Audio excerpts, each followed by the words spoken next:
umutumirwa abantu benshi bacuzinze ko twamutumira kuri AB Entertainment. Uyu munsi rero tukaba twamubazaniye murakaza neza Mr. Yubaro Pierre mukozi w'Imana. Murakaza neza kuri AB Entertainment. Murakoze cyane, twishimiye ko tumutwakiriyemo, twavuga ngo Imana imugisha kubw'ikaze n'akaribu muduhaye muri iki kiganiro. Murakoze.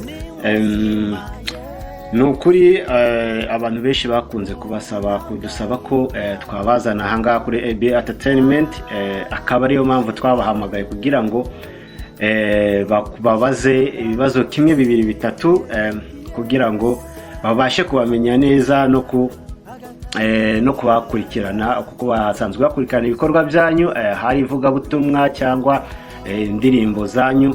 Ese mwatubwira ni ryari mwatangiye kariyeri ya muzika? Murakoze cyane. Ndahari kubw'abakunzi ba muzika, ndahari kandi kubw'abaduteze amatwi, ndahari kubw'abakurikirana ibikorwa byanjye. By'umwihariko numva nabanza abibwira neza, kubera ko birashoboka ko hari n'abakurikirana ibikorwa ariko batazi imva n'imvano yanjye. Isanzwe umucamake nitwa Nzabana Yubaro Pierre. Niyo ugiye kuri channel yanjye uhita usanga ibyo bikorwa byanjye.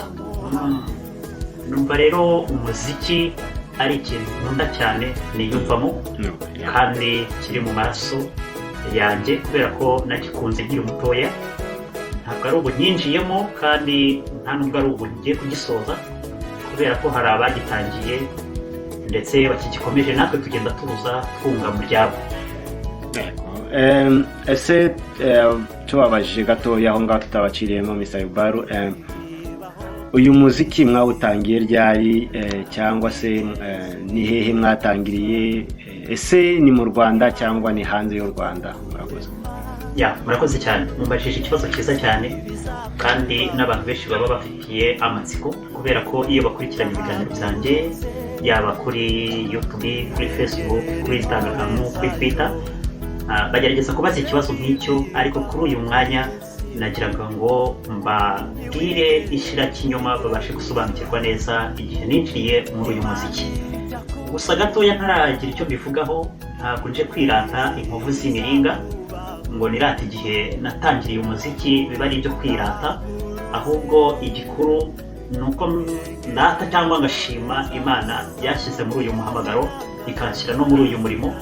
Nabitangiye rero nkiri umwana mutoya, bitangirira mu gihugu cy'u Rwanda, aho natangiye mpimba amakorasi, amodulasiyo, za kugenda nzamuka ngera no ku rwego rwo kuba nakora indirimbo nkayirangiza.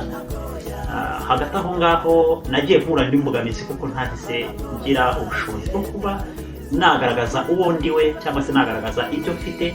Ariko uko igihe cyagiye kigenda kiza, nagiye mbigaragariza mu makorari nagiye mbamo, no mu itorero nabagamo, kuko nafataga umwanya nkicara nkitekerezaho, ngatekereza no ku cyanzamura kikazamura n'abandi.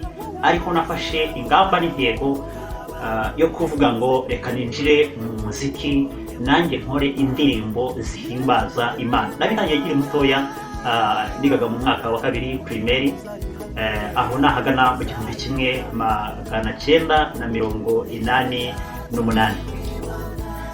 Murakoze Bwana Pierre. Abantu baracyafite ikibazo cy'amatsiko cyane ngo kubiya ku buhanzi bwawe. Ese mwaba mufite indirimbo zingahe kuri YouTube cyangwa zarangije gukorwa? Ntabwo tuzi ngo indirimbo mufite ni zingahe. Ese abakunzi banyu babasanga hagana he?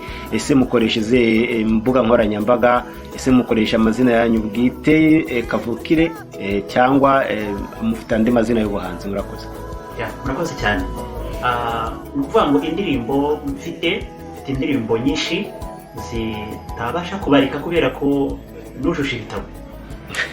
nujuje ibitabo ku buryo hari amakorali menshi afite indirimbo zanjye, ndetse amwe no muri izo ndirimbo yagiye azisohora.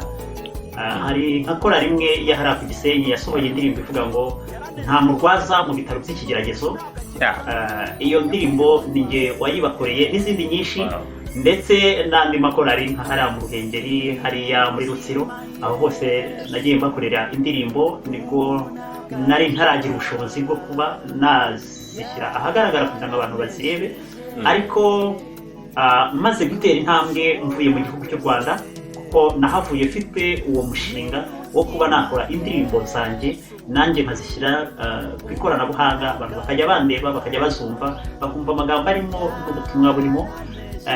Mvuye mu gihugu cy'u Rwanda rero ngeze mu gihugu cya Zimbabwe, niho nakomereje uyu murimo w'ubuhanzi, ari naho nasohoye indirimbo.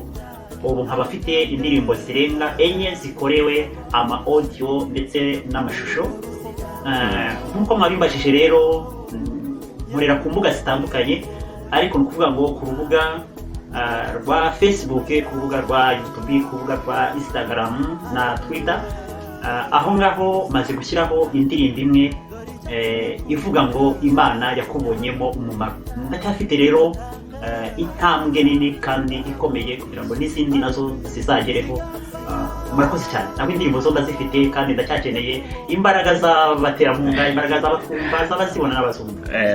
Nuko niko bimeze, mukozi w'Imana. Tukomeje, ese urabona muri uru Rwanda rwa muzika winjiyemo, wari umazemo igihe uzibyarwo, ariko nka kariyeri solo utangiye, twavuga ko ukiri mushyashya muri uru Rwanda rwa muzika. Ese ubona ari ibihe bicantege, kuko abahanzi benshi ba gospel bakunda gucibwa intege n'ibihe, especially nk'ibihe cyangwa amikoro. Ese ni izihe mpamvu uzanye, ni izihe mbaraga uzanye kugira ngo nawe ejo n'ejo bundi abakunzi bawe batazakubura? Urabona ko hari igihe abantu bamara nk'umwaka umwe bakora neza, ariko umwaka wa kabiri ntabagikora neza.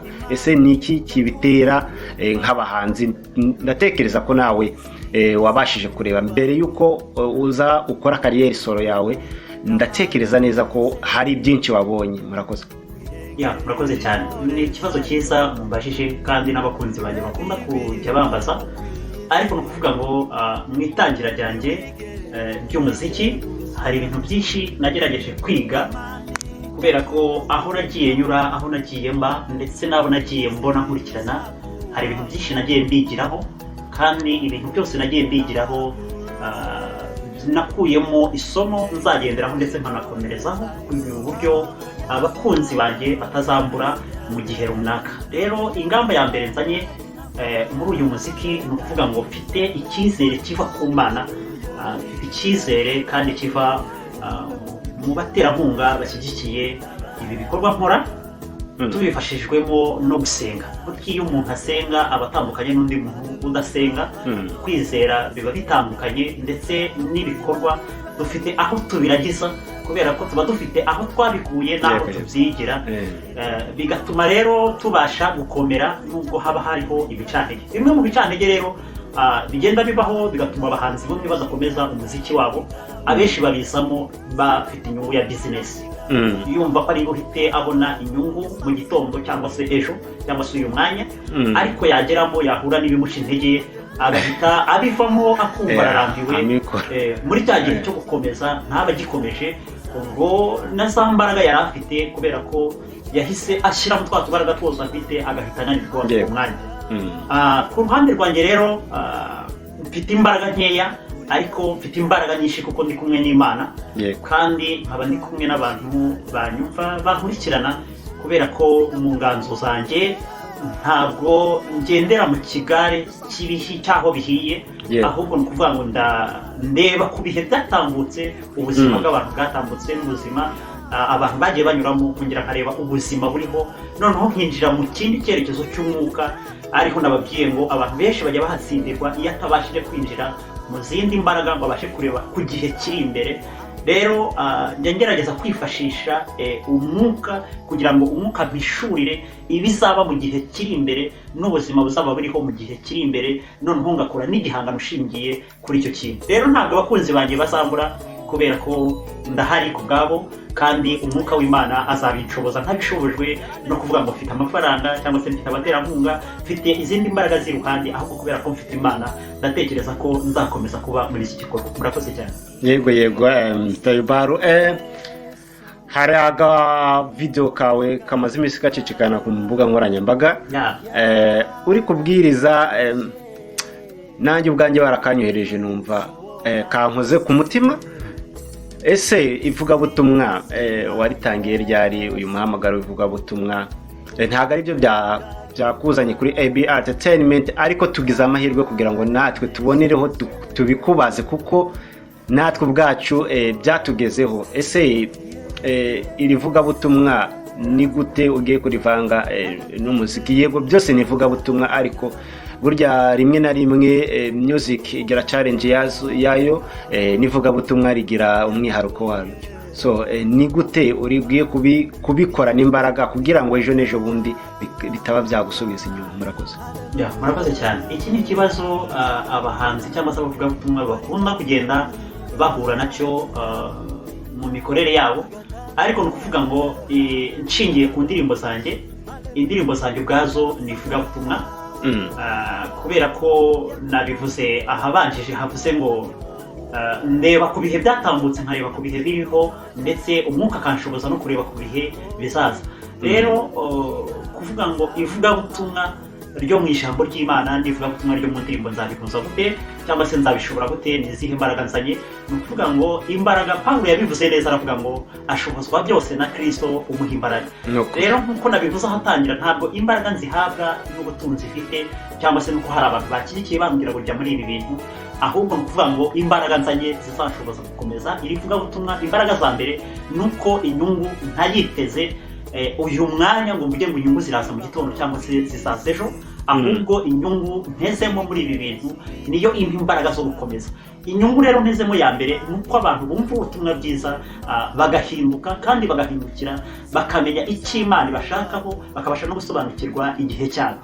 Imbaraga rero zindi naba nzanye nk'uko mwabyumvishe mu kibwirizo cyanjye, hari abantu benshi bakora ibintu ariko bakabikora badafite intego, badafite n'ingamba, no muri ya ntego yabo ugasanga ejo bananiwe batageze kuri ya ntego.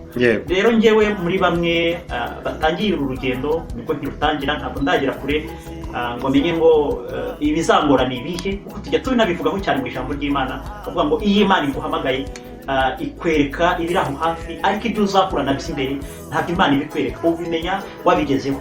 Rero kubw'abantega amatwi, kubw'abanyumva n'abankurikirana, ndabasha kuzajya mbitabaza n'Imana kugira nzakomeze ibivugabutumwa n'uru rugendo. Nkavuga nti rero ntabwo bizambangamira, kuko nintegura icyigisho cyanjye ndashobora kugikoramo indirimbo. Kubera iki ngikoramo indirimbo? Ni ukugira ngo ikibwirizo cyanjye kitazibagirana cyangwa kitazahera ahantu hamwe, ahubwo kibashe no kugera ku bantu bose baneza bari hirya no hino. Nubwo buryo ki rero numva ivugabutumwa nzabikomeza n'indirimbo zanjye kandi nkazikomeza, kuko ivugabutumwa rimpa imbaraga yo kwinjira mu nganzo yo guhimba. Guhimba nabyo bikampa imbaraga yo gutegura ikibwirizo mbasha kubwiriza abantu. Noneho bya bihe nabonye cyangwa se nanyuzemo nahuye nabyo bikongera bikama imbaraga zo kureba ibintu bitera abantu isoni, ipfunwe n'ikimwaro. Kuvuga ngo iyo umuntu ari mu bintu atabisobanukiwe, atanabizi, uyu muntu akaba ategera Imana adasenga, igihe cyose arananirwa. Iyo ananiwe rero ba bafana be bakamuvaho, n'abaterankunga bakamuvaho, nawe ubwe arabihagarika akabireka. Za nyungu yari yiteze ku baterankunga na za nkunga yari yiteze muri bya bihangano cyangwa se muri bya vugabutumwa atazibona, agacika intege agasubiramo. Ngira ngo warabibonye hano muri South Africa, hano twicaye hari abavugabutumwa benshi, hari abahanzi, hari abantu benshi cyane babizamo, ariko ejo mu gitondo kumva yabivuyemo, ni mu itorero yaciye ibice barwanye. Ni ukuvuga ngo hari inyungu yaje akurikira z'ako kanya. Yego, icyo nicyo kibazo gihari. Ni ukuvuga ngo ashaka uburyo kiyirwanirira.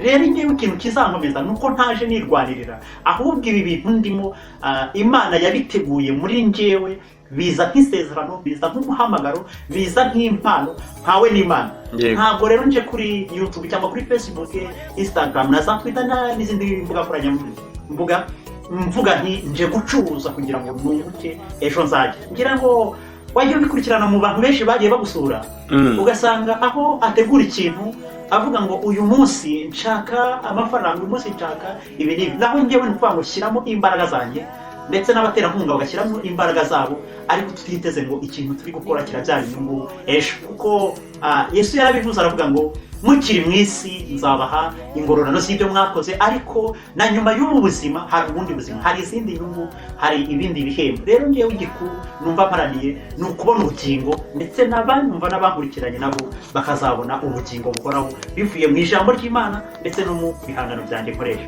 Murakoze cyane. Murakoze cyane Mr. Yubaru. Niki wakwisabira nk'abafana bawe, abagukurikirana, abagukunda? Ese niki wabisabira kikuri ku mutima nk'umuntu ukiri mushyashya mu ruhando rwa muzika, nk'umuvugabutumwa? Ese niki wabisabira nk'umukozi w'Imana? Murakoze cyane. Ni ukuvuga ngo icyo nsaba abantu ni nacyo nsaba Imana. Bwa mbere ndabanza ngasaba Imana, noneho nkongera ngahindukira nkabwira Imana ati Imana koresha aba bantu kugira ngo bangeze aho ushaka kongera, kandi ngere no kuri ya ntambwe nshaka kugeraho. Rero ikintu cya mbere nakwisabira abanyumva n'abanteze amatwi kiri mu muco wanjye, icya mbere ni inama zabo ndazikeneye, inkunga y'amasengesho ndayikeneye. Icya gatatu numva nkeneye ku bantu banteze amatwi ni ukumfasha kwinjira neza muri uyu murongo natangiye, kugira ngo nanjye ntazananirwa nk'abandi bose bagiye babona, kuko barabibasabye nanjye barabisaba, baravuga bati tubwire niba wowe utazananirwa ukaba nk'abandi bose, ukaba uje uyu mwanya ejo tukakubura kandi twari dukunze ibihangano byawe n'ivugabutumwa ryawe. Rero kugira ngo ntazacika intege, icyo mbasaba cya mbere ni inama. Ndi umuntu wemera kugirwa inama, guhugurwa, guhanwa no gucyahwa. Umuntu niba abonye igihangano cyanjye kirimo amakosa yajya aca inbox akampamagara akanyandikira, tukavugana, noneho akambwira ati igihangano cyawe wagikosora muri ubu buryo, umuziki se ukoze gutya, ikibwirizo se wenda giteguye gutya, noneho muri ubwo buryo ese niki wabasaba nk'abakunzi bawe bakunda umuziki wawe? Ese abakunzi bawe bagushakira he? Ese bakubona he? Ese ni gute baguconnectinga nk'abashaka gutera inkunga Mr. Yubaru? Murakoze cyane. Abakunda umuziki wanjye ni ukuvuga ngo bizajya bigenda byigaragaza uko bazajya bagenda bantera inkunga, bakanze subscribes, bagakora share, comment na like. Ni ukuvuga ngo aho ngaho baba banteye inkunga. Iyo niyo nkunga ya mbere y'abakunzi banjye. Ikindi cya kabiri uko nari nabivuze ni ukumva ibitekerezo, bakampa inama, kandi ibyo byose ukeneye kubikora arashobora guca inbox kuri nimero yanjye ya WhatsApp 078 11 937 aho ngaho ahanyuze arashobora kumbona rwose inbox, akampa inama, akampa ibitekerezo, kandi byarushaho kugenda neza, bigatuma n'uyu murimo ukomera, ndetse bigatuma nkomera no muri iki kiganiro, bigatuma nkomera no muri ubu buhanzi bwa muzika. Murakoze cyane Mr. Yubaru. Ese niki wowe wakwisabira abakunzi bawe muri rusange? Mbere yuko turangiza iki kiganiro, niki wowe ubwawe wabisabira? Ese ni irihe sezerano waha abakunzi bawe, especially nk'abakunzi ba muzika, abagukunda muri muzika cyangwa mwivuga butumwa? Ese niye message wabagenera, niriye sezerano wahana nabo kugira ngo ejo n'ejo bundi nabo ubwabo nihagira uwumva ko yagutengushye cyangwa ntihazagira umva ko wamutengushye, mu gihe azaba atujuje isezerano mwahanye kuri AB Entertainment? Karibu cyane. Murakoze cyane. Ni ukuvuga ngo abakunzi banjye ndabakunda, nabo barankunda, kandi icyo bakeneyeho nanjye nicyo mbakeneyeho, ni ugufashanya, ni ukugirana inama, kandi ikindi gikuru numva nabwira abakunzi banjye nka message nabasigira, ni ukugumya kumba hafi, ni ukugumya kunshyigikira no gushyigikira ibikorwa nkora. Noneho igihe cyose bankeneye mu ivugabutumwa, yaba mu ijambo ry'Imana, yaba mu ndirimbo, ndahari. Kandi numva ikindi nabasaba ni uko bagumya kumba hafi mu bintu byose ndimo nkora, kuko itangira riragora. Iyo umuntu ari gutangira biragora cyane, bisaba imbaraga nyinshi cyane, ariho mba nkeneye cyane benshi cyane kugira ngo bambe hafi bangire inama nanjye mbashe kugera ku ntambwe ishimishije. Murakoze cyane rero, numva ari icyo ngicyo nababwira, kandi nk'uko abantu bakunda kubivuga ngo imvura iguye n'isubira, turacyari kumwe igihe cyose. Nzajya mbiyereka, bazajya nabo banyiyereka mu bikorwa byabo, nanjye mbiyereke mu bikorwa. Ntabwo nshaka ko bihera mu magambo gusa, ahubwo ndashaka ko bijya mu bikorwa. Ejo bundi bagezaho indirimbo, ejo bundi bagezaho ivugabutumwa, ibibwirizo ndetse n'ibiganiro. Ndahari rwose igihe icyo ari cyo cyose. Murakoze cyane, Imana ibahe umugisha. Murakoze Mr. Yubaru, Imana iguhe umugisha nawe. Wakoze kuza kuri AB Entertainment, nagasubira twa AB